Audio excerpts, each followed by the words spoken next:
Alhamdulillahi Rabbil Alamin.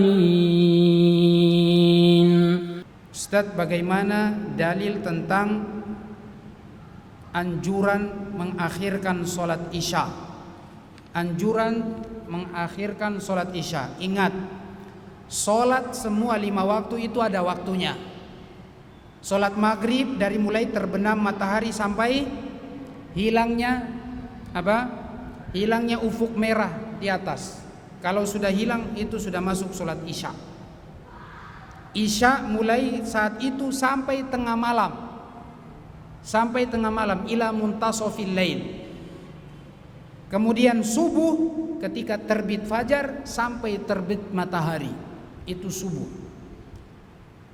Kemudian sholat zuhur. Zuhur mulai matahari bergeser sedikit, jangan pas tepat bayangan kita injak, harus bergeser sedikit saja, itu sudah masuk sholat zuhur, sampai bayangan kita 2 kali lipat dari tinggi badan kita, sudah 2 kali lipat, itu sudah masuk sholat asar. Sholat asar dari saat itu sampai terbenamnya matahari, itu waktunya, sebelum terbenamnya matahari. Itu adalah waktu sholat. Kalau antum sholat di waktu itu, antum masih dalam waktu sholat. Ketika Rasulullah ditanya di dalam hadis riwayat Imam Bukhari, ya Rasulullah, ayyul a'mali afdal? Ya Rasul, amalan apa yang paling afdal? Rasulullah mengatakan as-salatu fi waqtiha, sholat pada waktunya. Jadi kalau antum sholat masih pada waktunya, masih aman. Yang celaka itu adalah kata Allah, fawailul lil musallin alladzina hum an salatihim sahun. Yaitu orang-orang yang sholat celaka. Siapa mereka orang sholat yang celaka?